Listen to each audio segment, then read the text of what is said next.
Hey,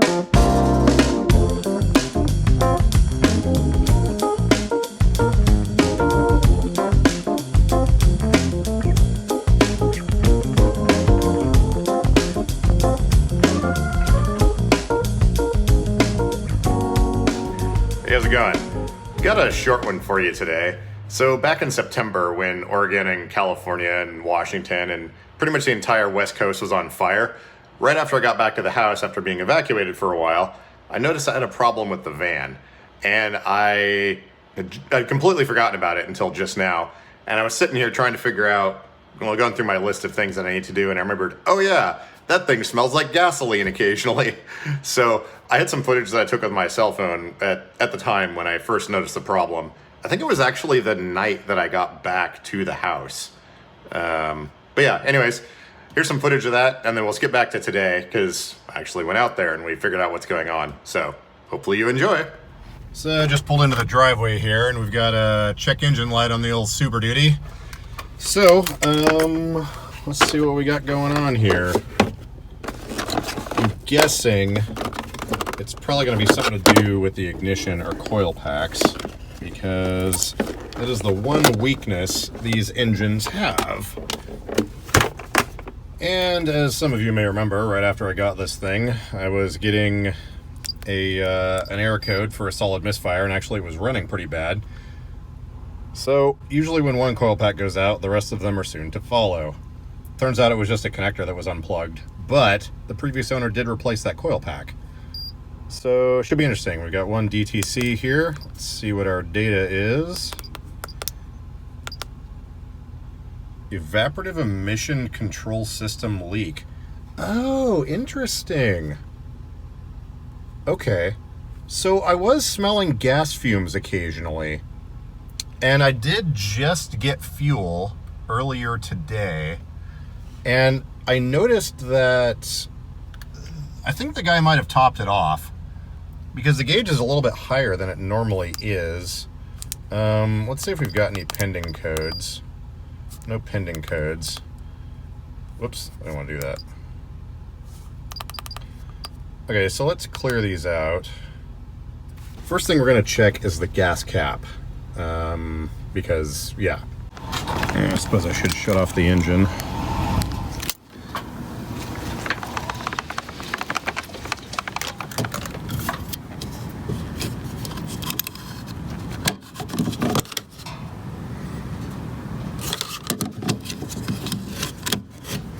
The first thing you want to check with evaporative emissions is your gas cap.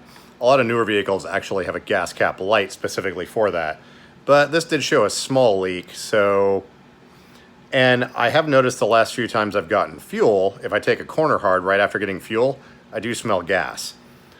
Now, these vans have, with the lowered floor, the gas tank has been moved a little bit. They've rerouted some of the hosing and tubing and stuff. So I think tomorrow, well, sometime. This smoke is not the best thing in the world, but I'm going to crawl under there and look, and we should be able to see. Well, it's fairly easy to trace out most of the evaporative emission systems on this thing, so I don't think it'll be too hard to track down, but yeah, interesting.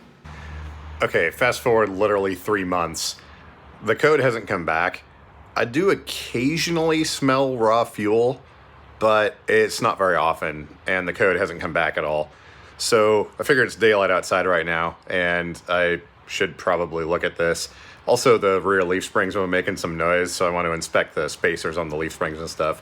These Fords, as they start to get older, have a few random issues here and there. Nothing that's too big of a deal. But yeah, got a little flashlight. Let's see if we can track down something. So we're going to start here back at the gas flap again and take a look here to see if there's any evidence of gas sloshing out of this thing. It looks like we've got a little bit of something going on here. It also wouldn't hurt to just straight up replace this gas cap, because, well, actually, now that I'm looking at it, the way the floor has been modified, the rear tires are almost line of sight down through here. So some of this gunk could very well be from the road. And we've got sort of some dust here that's indicative of stuff spraying up from the tires. It has been raining quite a bit, so let's see if I can find something to put down on the ground. I'm going to lay underneath here, and it's real easy to see the filler tube and the pressure return line and all that stuff. So I'm going to see if we can't get down on the ground and take a look underneath here and see what's going on. I could have this pressure tested. Honestly, I should probably just replace it because it's the OEM fuel cap and these things are considered a consumable product. So yeah, let's see what we can find. Okay, so here's the bottom of our filler neck coming down. I'm not seeing too much evidence. Well, these hoses are in pretty grungy shape, actually. A lot of this is just road grime on here. But actually, you know what? See right here? Looks like we've got a little bit of evidence of seepage going on. Yeah, this is our fuel cell here. This is a aftermarket one.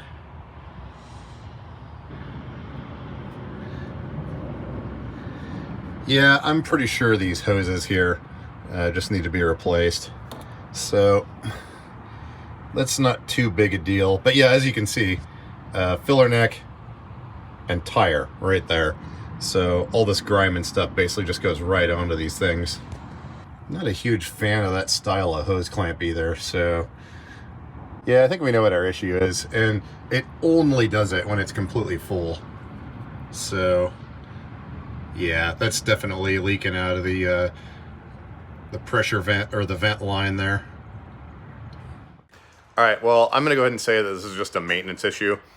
The gas cap needs to be replaced for sure, and it probably wouldn't hurt to put some sort of metal shield or plastic shield or something in there to keep the rear tires from spraying. Actually, I could just cut a piece of mud flap, I think, and tech screw that on to some of where the body was cut and whatnot.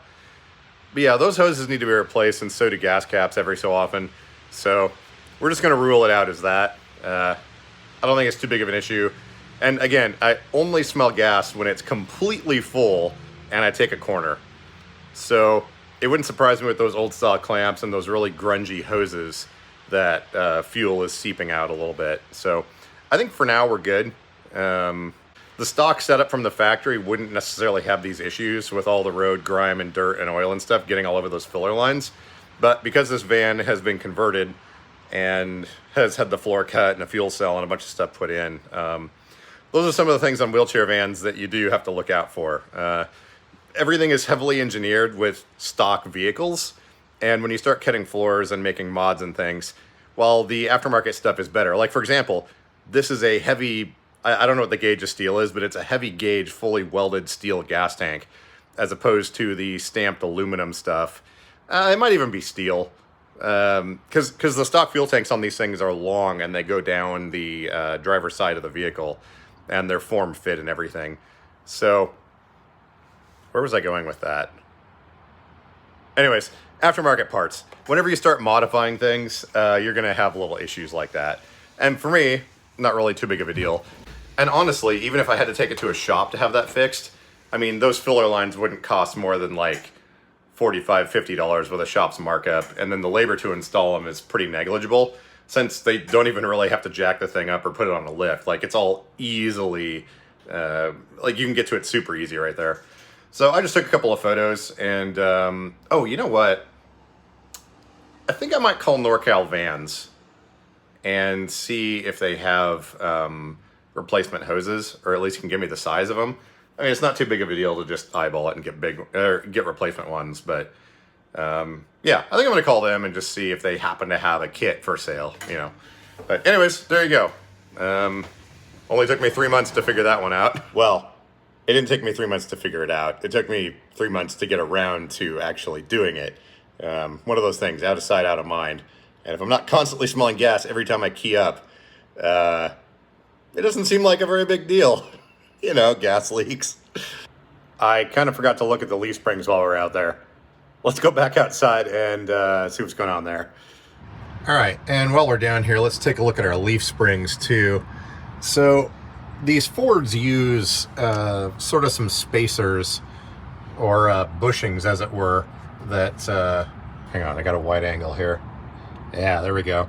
They use some bushings or spacers here that the springs ride on to help keep them from squeaking. You can see here, if you look real close, this is our line of travel. So as you hit a bump, these leaves will slide back. You can see the line right there. Yeah, look at that close-up. There you can see how they move a little bit. And right here, this plug sticking through, this is a centering pin that holds the leaf springs together, but on top of that, between these two leaves, see how the gap here is a little bit bigger? There's a little pad in there that will wear out eventually. And not even wear out.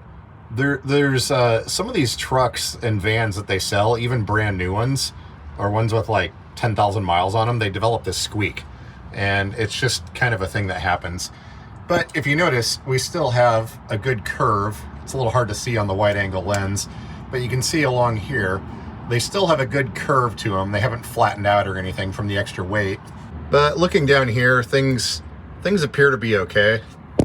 So probably the easiest fix for this would be taking apart these leaves and replacing those pads that are in there. But let's see if we can see our front side here. And by the way, the nice thing about the Super Duty variant of these vans is we have disc brakes in the back. They're very heavy duty. But yeah, this thing has a few upgrades from the Club Wagon variant. As opposed to this white van over here, which is a 150, this thing is light years better. The springs on that side of this tire right here are actually concave. I'll show you once I get back up on my chair. But that thing was not designed for the weight, for sure. Okay, so here's our front side. By the way, this wire is not energized. This is just a single-aught cable that used to connect up to the battery. And I think if we look, it used to go up to a hole that's up here, but this still runs to the back. I need to cut that out of there at some point. It's just kind of flopping in the breeze. Actually, here, let's just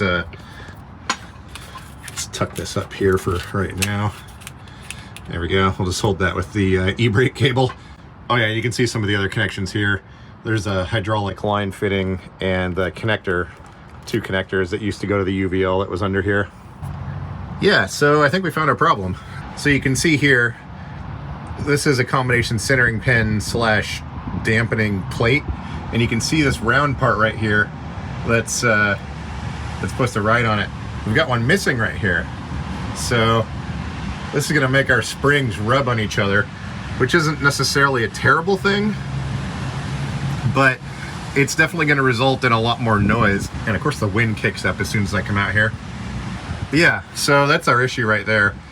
That actually, okay, so our clamp is still here. This holds the springs together and keeps them from counter rotating. But yeah, this actually isn't too hard to replace. Let's see, does the other side have it? That's interesting. So it looks like on the other side we've got the same thing. There's that hole right there, and you can see what it's supposed to look like down here. Hang on, I'm gonna wait for the wind to die down. Okay, so now that I've seen the other side, this almost looks like it didn't have that centering pin installed. I wonder if that got taken out or something. Huh. Well, regardless, if we look real close here, you can see that fine hairline there? That scratching is what's causing our noise. So, yeah, it's not gonna be too hard to replace. Basically, you just have to jack the thing up and remove this clamp here. And should be able to get enough clearance to pop these apart with a crowbar or something like that, or a big pry bar, and slip those in there. But yeah, cool. I always like it when you see something and it's like, oh, well, there's your problem. While we're out here, let me show you the difference with this thing. So this particular year of E150 van, they use 2.5-inch wide leaf springs. I don't know if you can see, but these are a 1/2 inch narrower. There, you can see how much more narrow they are. Yeah, there's only 2 leaves with sort of a halfway overload on the bottom there. And it's hard to tell. Let me see if I can get down behind here. Yeah, it's a little bit hard to see, but these leaves are completely flat on this side.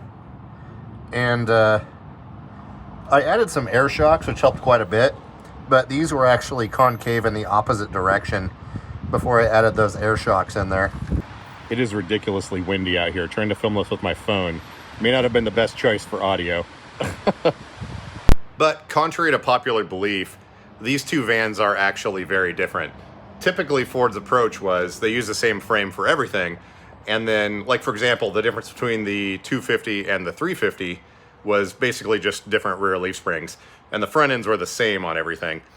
But this white van, I found out, for 3 years, they made a variant where the frame was different, the front end was a little bit different, similar design, but much smaller components. We've got 5-bolt axles on the thing. And the rear axle in this one, its maximum expected service life was like maybe 80, 90,000 miles at the most. Even though it's like a full-size van, I don't know why they picked this particular one to convert into a wheelchair van and cut out the floor and add, you know, over 1,000 pounds of weight to it. It's got narrower leaf springs on the back, an inferior axle that wears out, even in the best scenarios, way too soon. Same with the front end. The components are a lot smaller. Brakes are a lot smaller. There's drum brakes in the back. Although they use drum brakes. Drum brakes aren't bad in the rear. That's something they did for years and years. And even on the 2002 versions of these vans, they didn't have disc brakes in the back unless it was a Super Duty. So on this new one, the frame is a little bit different. It's got a great big axle in the back, disc brakes all the way around. And then there's other add-ons too, like transmission coolers and a bigger oil pan and a few other random things. It's still a modular engine, 5.4, but they just basically beefed up the cooling on it and whatnot for the towing rating. This thing's rated to tow like 12,000 pounds. Whereas this one over here, I think it was 2,500 pounds was the maximum tow weight rating. I don't know why they put a class 3 hitch on it. But yeah. So it is interesting to see some of the differences between these vans. And, you know, when they're modified, even like newer stuff, there's a few things you got to keep an eye on that will tend to wear out or cause problems and whatnot. That's why these vans are so expensive, and repairs on them are also kind of expensive. Some of the newer ones, the way they've tucked the fuel cells in, like on some of the Dodges and things, they're really difficult to get to. So most shops won't even touch them. But anyhow, the spring squeaking on this one isn't necessarily too big of a deal. At some point when I have some free time and got some friends that are available to help, I will probably get those bushings put in the front and maybe inspect the other ones that are there as well. There is some talk about upgrading to polyurethane bushings for the drop shackles, but sometimes those will squeak as well. So I don't know. Energy Suspension makes some stuff that's sort of partway in between polyurethane and the stock stuff. So I don't know. I'll do some research and figure it out. For now, I'm not too worried about the noise. We will get the fuel stuff taken care of, but yeah, whatever. As far as the white van goes, I did make a video a while back. If I can find it, I'll link it down below. But it's when I installed those air shocks in there. I think they were maybe $150 for the pair, and they'll run up to, what was it, 200 something PSI? It was some insane amount. But putting on those, they're helped quite a bit. Because with these wheelchair vans, you've got a lot of weight, extra weight in them. But not only that, you've got a lift on one side. And not only that, you're cantilevering a 600, 700, 800 pound load at the end of that lift that's on there regularly. And springs and steel do tend to take a set after time. Like, you know, some old cars, if you park them on a hill weird and leave them that way for years, the springs are bent. So just one of those things that happens. It's not like they're going to break or anything. You just wind up running down the road kind of crooked. And these vans already have a hard enough time keeping the tread on the tires with alignments and all that. So worst case scenario is going to drive down the road crooked and your tires are going to wear out super quick.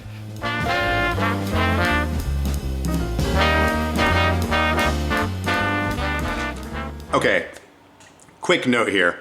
I'm not complaining about video quality. Anytime I mention stuff like this, people are like, oh, we don't care, don't worry about it. Consider this a public service announcement. So recently, I had an opportunity to upgrade my phone and my iPad and a bunch of other stuff to like the newest, latest, greatest stuff. It actually made money in the process. So I'm not, high rolling on that YouTube ad revenue or anything like that. So I got the iPhone 12 Pro Max. I hate saying that. I just call it the Big Chungus. And also the new iPad. It's their budget model, but their budget model, like, you could do legit video editing and everything on it. Now, the way my workflow is, I use older Mac computers, like this laptop here that I do all my editing on. It's a 2014, and the computer I use in the back room is a 2012. And the reason I use this older hardware is because, objectively, the 2013/2014 MacBook Air and Pro are, again, objectively, one of the best Macs that you can get. They still have ports on them, they have SD card readers. Louis Rossmann did a video discussing some of the pros and cons of different designs. But Apple has this thing where they like you to buy new stuff instead of using the old equipment and, trying to repair things when they break. So, as it turns out, the latest operating system I can run, by the way, this is going to be a tech rant here for a few minutes, so if you don't care about this, yeah, whatever.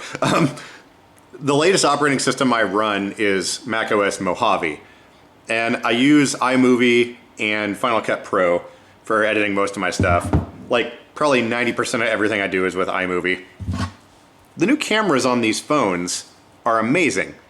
I filmed this entire video using this phone. Well, in the earlier part of it was my old iPhone 10 before I upgraded 3 months ago. But there's an incompatibility difference. When you try to transfer the footage off of this phone and onto the computer, it has to do some converting.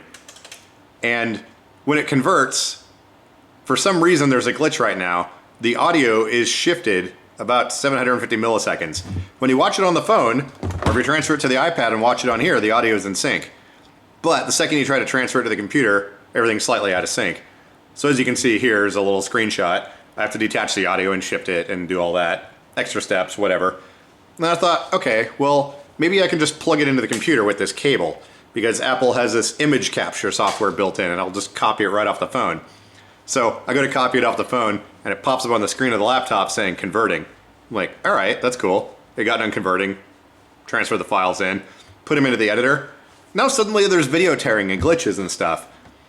So if you are using new Apple stuff, I believe the iPhone 11 had the same issue as the iPhone 12s. The audio will be out of sync, and if you try to copy it over to an older operating system, for whatever reason, the software compatibility and the conversion they have gets all screwy. They want me to upgrade to Big Sur on this thing, but as soon as I do that, all my old software is no longer compatible. And all the stuff I've edited over the last 5 years is on a version of iMovie and Final Cut that works on Mojave.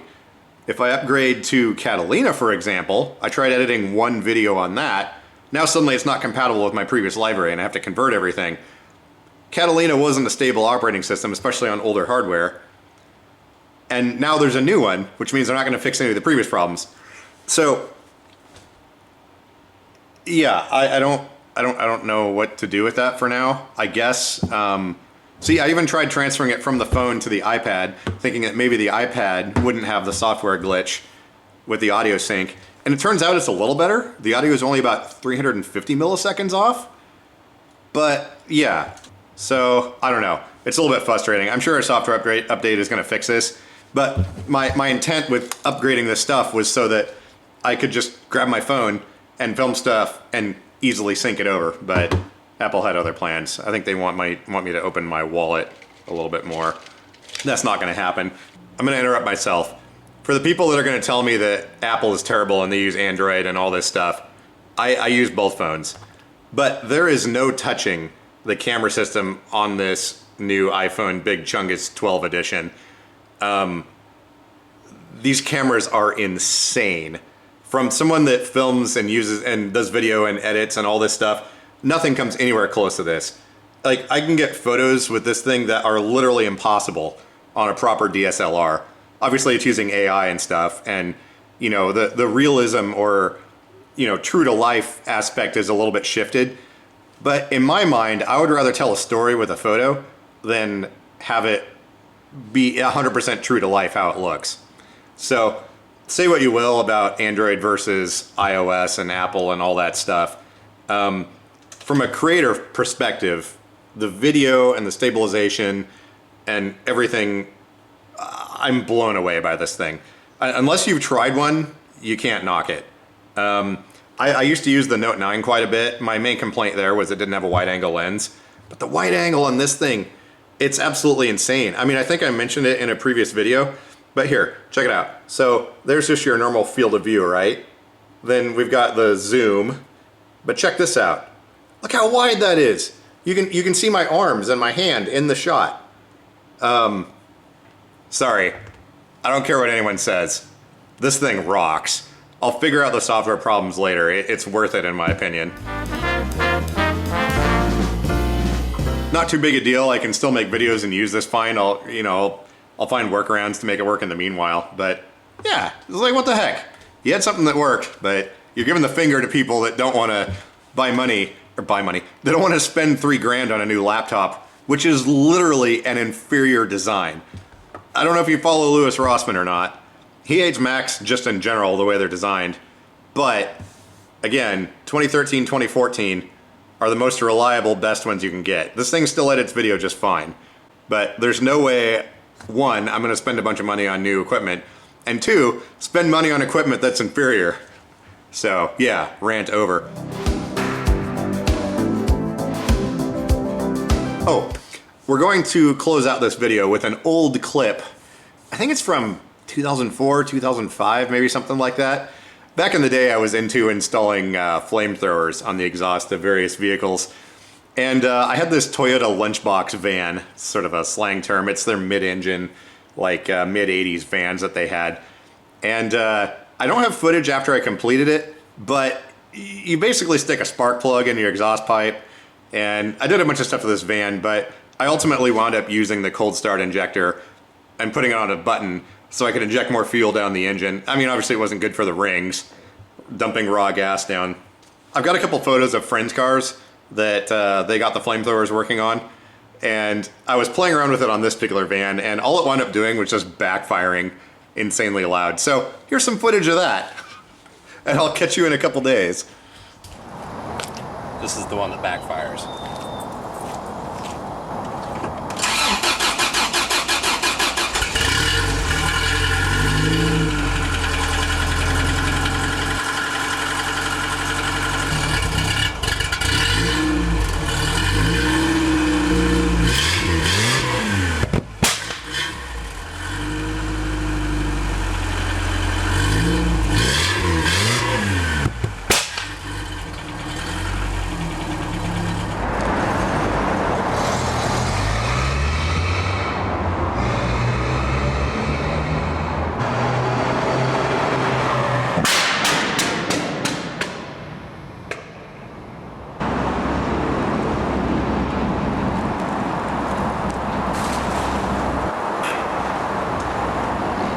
Quite sure what this is for, but seems to be